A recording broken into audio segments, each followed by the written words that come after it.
Everyone, welcome back to my channel.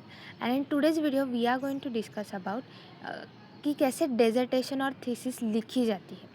Most of the under graduate post graduate students जो अपने final year में research project करते हैं, ठीक है, उन्हें एक रिसर्च प्रोजेक्ट करना ही कंपलसरी होता है, वो करना पड़ता है।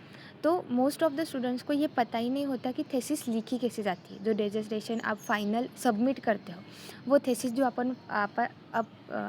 लोग सारे at the end of the research होने के बाद आप जब सबमिट करते हो अपने कॉलेजेस को, आपको पता ही नहीं होता मोस्ट ऑफ द स्टूडेंट्स को कि थेसिस लिखी कैसे जाती है, व्हाट इज़ द फॉर्मेट और क्या क्या गलतियाँ होती है।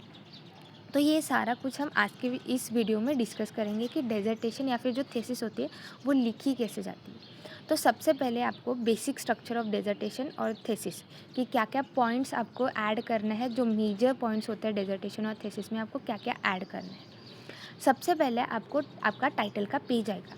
जिस टाइटल के पेज में आपका रिसर्च का टॉपिक होगा, आपने किस पे रिसर्च की है उसका टॉपिक होगा, आपका नाम होगा, आपका कोर्स का नाम होगा, आपके कॉलेज का नाम होगा, आपका यूनिवर्सिटी का नाम, आप जिसके अंडर आपने काम किया है उस गाइड का नाम होगा, ईयर होगा। So that will be on the title page.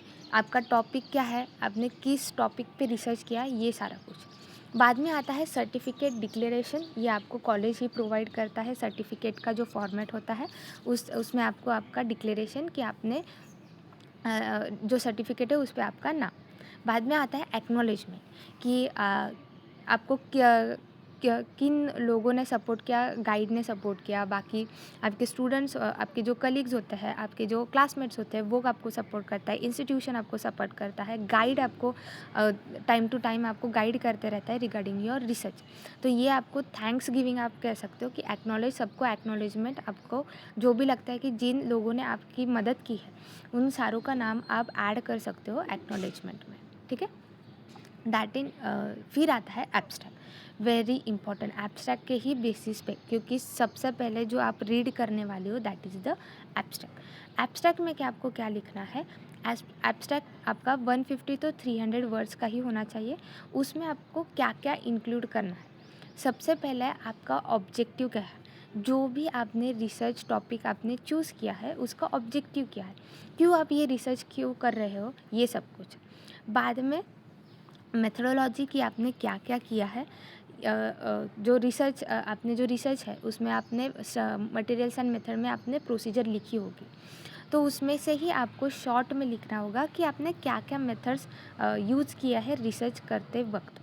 बाद में आपको जो रिज़ल्ट्स आपके आए हैं, बेस्ट ऑफ द रिज़ल्ट्स, जो भी रिज़ल्ट्स आपके आए होंगे वो रिज़ल्ट्स आपको एब्स्ट्रैक्ट्स में लिखने होंगे। And finally the final line of abstract किसकी होगी, तो कंक्लूजन की होगी। तो एब्स्ट्रैक्ट में इन शॉर्ट आपको 300 वर्ड्स में क्या लिखना है। तो सबसे पहले आपके रिसर्च का ऑब्जेक्टिव, क्यों आपने यही रिसर्च टॉपिक चूज़ किया है। Second, methodology, materials and method में जो आपने प्रोसीजर लिया है वही शॉर्ट में आपको एब्स्ट्रैक्ट में लिखनी है। उसी के साथ साथ आपके जो रिजल्ट्स आए हैं वो रिजल्ट्स आपको इन अ सेंटेंस फॉर्मेशन आपको एब्स्ट्रैक्ट में लिखना हो। And conclusion, final line abstract में होगी आपकी कंक्लूजन की। बाद में आते हैं कीवर्ड्स। आपने क्या कीवर्ड्स, आपने जो एब्स्ट्रैक्ट या फिर आपकी जो थेसिस में जो कीवर्ड्स है वो आपको कीवर्ड्स एब्स्ट्रैक्ट के नीचे कीवर्ड्स लिखने होंगे। बाद में आता है टेबल ऑफ कंटेंट, जिसमें कि पेज नंबर, जो पेज सारे पेजेस को पेज नंबर आपको देने हैं। उसी के साथ साथ जो कहाँ पे क्या प्रेजेंट है ये भी आपको टेबल ऑफ कंटेंट में लिस्ट आउट करना होगा। सबसे इम्पोर्टेंट होता है एब्स्ट्रैक्ट। एब्स्ट्रैक्ट पर जो भी आपका थेसिस पढ़ेगा, तो थेसिस पढ़ने के वक्त सबसे पहले वो पढ़ेगा एब्स्ट्रैक्ट कि आपने क्या काम किया है। ये सब कुछ एब्स्ट्रैक्ट में आना चाहिए कि आपने क्या काम किया है और आपके कैसे रिजल्ट्स आए हैं, ये आपको कंक्लूजन के साथ एब्स्ट्रैक्ट में लिखना होगा। That is very important. बाद में आता है इंट्रोडक्शन, ठीक है। अब इंट्रोडक्शन में आपको क्या लिखना होगा, इंट्रोडक्शन में आपको लिखना होता है background of topic, importance of study, problem statement, objective, hypothesis, ठीक है। आपने जो भी टॉपिक चूज़ किया होगा उस टॉपिक का बैकग्राउंड क्या होता है, हिस्ट्री क्या है, उसके रिलेटेड सारा बैकग्राउंड, जो वो टॉपिक के रिलेटेड सारा बैकग्राउंड आपको इंट्रोडक्शन में लिखना होगा। ठीक है। क्या प्रॉब्लम है, कैसे सॉल्व किया जाता है, ये भी आप इंट्रोडक्शन में लिख सकते हो। आपका ऑब्जेक्टिव क्या है, ये भी आपको इंट्रोडक्शन में लिखना है। उसी के साथ साथ इंट्रोडक्शन में आपको साइटेशंस भी देने पड़ते हैं, ठीक है। साइटेशंस भी देने पड़ते हैं। आपने जो मटेरियल है वो आपने कहाँ से पढ़ा, ठीक है, किस बुक से पढ़ा, किस रिसर्च पेपर से पढ़ा, तो ये साइटेशंस आपको देने पड़ते हैं इंट्रोडक्शन में कि आपने किस रिसर्च पेपर से ये टॉपिक पढ़ा है। तो ये सब कुछ आपको अच्छे से पढ़ के अपने लैंग्वेज में लिखना है और उसी के साथ साथ आपको साइटेशन भी देना है।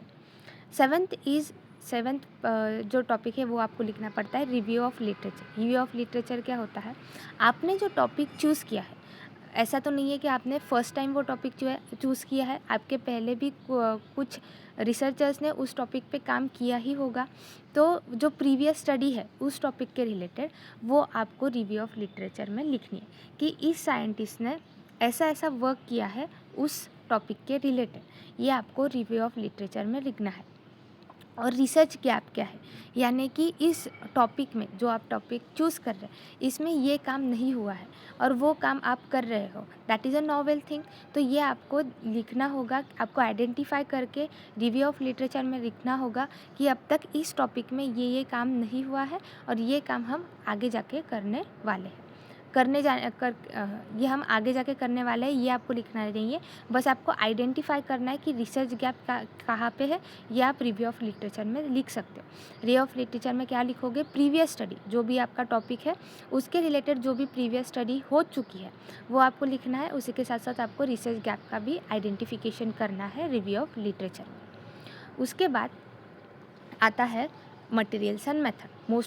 इसके बाद जो most important thing is the materials and method. Materials and method में आप क्या लिखते हो, मटेरियल्स एंड मेथड में आप लिखते हो आपने जो टॉपिक चूज़ किया है रिसर्च का, उसमें कौन से प्रोसीजर किया है। फॉर एग्जांपल, अगर आपका टॉपिक है बायो फर्टिलाइज़र आपको बनाना है, ठीक है, तो बायो फर्टिलाइज़र बनाने के लिए आपको क्या लगेंगे, माइक्रो ऑर्गेनिज्म लगेंगे। तो फर्स्ट स्टेप आपकी क्या होगी, सैंपल की कलेक्शन, कि किस सैंपल से आपको माइक्रो ऑर्गेनिज्म का आइसोलेशन करना है। तो फर्स्ट स्टेप क्या होगी, सैंपल कलेक्शन। सेकेंड स्टेप क्या होगी, उस सैंपल से आइसोलेशन। तो आइसोलेशन के लिए आप कौन सी मेथड यूज़ कर रहे हो, सीलियर डाइल्यूशन यूज़ कर रहे हैं, तो वो भी आपने कहा किसी रेफरेंस पेपर से पढ़ा होगा, सीरियल डाइल्यूशन किसी रेफरेंस पेपर से पढ़ा होगा। तो यहाँ मटेरियल्स एंड मेथड में भी आपको साइटेशंस देने हैं। जो भी प्रोसीजर आप कर रहे हो, ठीक है, आप ग्राम स्टेनिंग कर रहे हो, आइसोलेशन के बाद आप ग्राम स्टेनिंग करोगे, तो ग्राम स्टेनिंग की भी प्रोसीजर आप किस रेफरेंस पेपर्स में से रीड करके या फिर किसी बुक से रीड करके कैसे परफॉर्म कर रहे हो, ये भी साइटेशन आपको मटेरियल्स एंड मेथड में देना होगा। जो भी प्रोसीजर्स, एक्सपेरिमेंटल प्रोसीजर आपने अपने रिसर्च टॉपिक में सारे परफॉर्म किए, वो सारे के सारे एक्सपेरिमेंटल प्रोसीजर्स आपको मटेरियल्स एंड मेथड में लिखने होंगे। उसी के साथ साथ आपको मटेरियल्स एंड मेथड में साइटेशंस भी देने होंगे कि ये प्रोसीजर आपने कहाँ से रीड आउट किया है और आपने फिर वो इम्प्लीमेंट किया है, ठीक है। आपने अगर स्टैटिस्टिक्स टूल्स का यूज़ किया है वो भी आपको ऐड करना है। Sampling method, materials use, study design, ये सब कुछ आपको मटेरियल्स एंड मेथड में ऐड करना होगा। रिजल्ट्स ऐड नहीं करने हैं मटेरियल्स एंड मेथड में, प्रिंसिपल भी ऐड नहीं करना है मटेरियल्स एंड मेथड में। मटेरियल्स एंड मेथड में आपको यही ऐड करना है कि आपने क्या किया है, क्या प्रोसीजर है आपकी रिसर्च टॉपिक की, ये आपको ऐड करना है मटेरियल्स एंड मेथड। बाद में है रिजल्ट, ठीक है। अब अगर आपने फर्स्ट आपने क्या लिखा है, आइसोलेशन लिखा है, तो आप रिजल्ट में क्या लिखोगे, अगर मटेरियल्स एंड मेथड में आपने आइसोलेशन लिखा है तो रिजल्ट में क्या लिखोगे, आइसोलेशन में आप टॉपिक क्या दोगे, आइसोलेशन। तो उसमें आप क्या लिखोगे, 3 different isolates were isolated from this soil sample. ये आप किस में आएगा, तो रिजल्ट में आएगा। जो भी आपने मटेरियल्स एंड मेथड में लिखा होगा प्रोसीजर, उसका रिज़ल्ट आपको रिज़ल्ट के सेक्शन में लिखना है।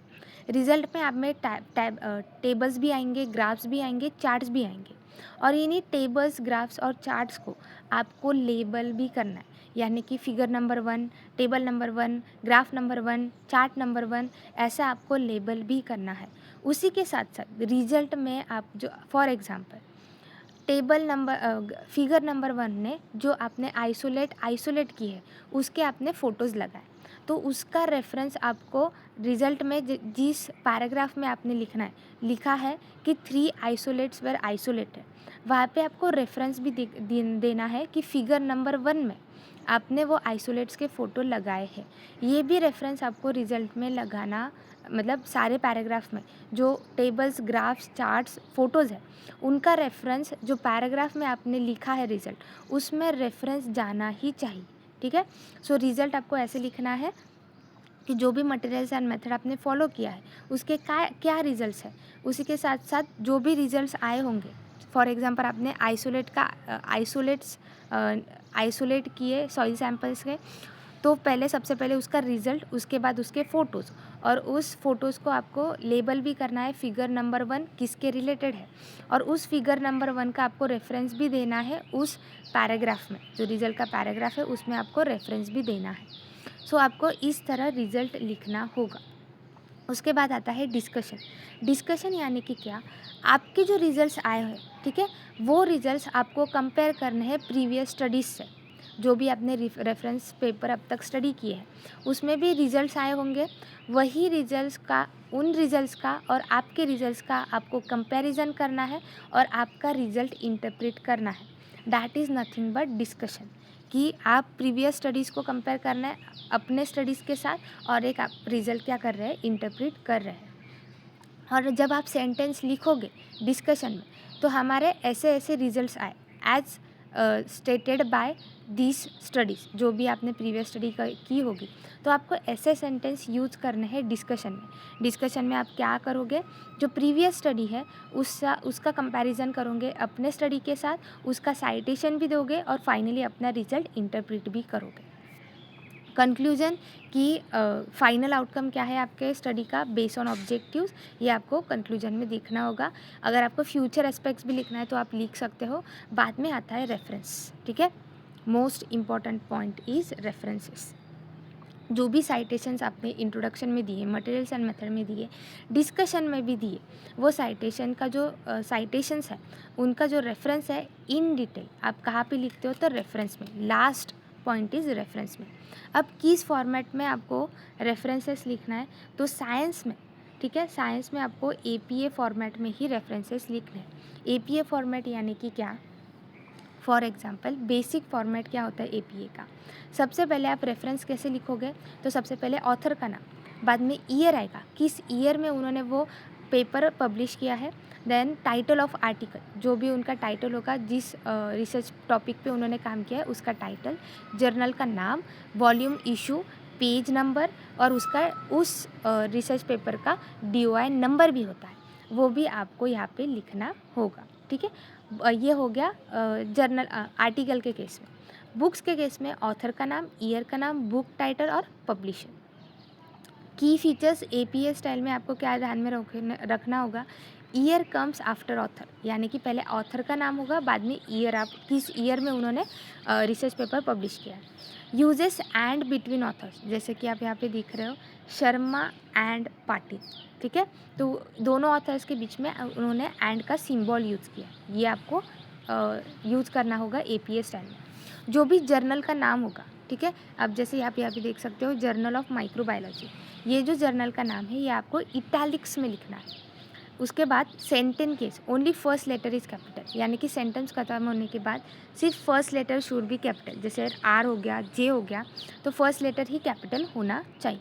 सो ये फीचर्स है APA स्टाइल के जो आपको ध्यान में रखने हैं। अगर आप रेफरेंसेस लिख रहे हो, आपको रेफरेंसेस ऐड करने ही पड़ते हैं आपके थीसिस में, तो रेफरेंसेस आपको APA स्टाइल में ही ऐड करने होंगे। आई होप आपको थीसिस कैसे लिखने हैं इन डिटेल आपको अच्छे से समझ में आ गया होगा। If you have any doubt regarding thesis, कि आपको थीसिस में अगर कोई भी प्रॉब्लम आ रही हो, कोई भी डाउट होगा, so do let me know in the comment section down below. Thank you.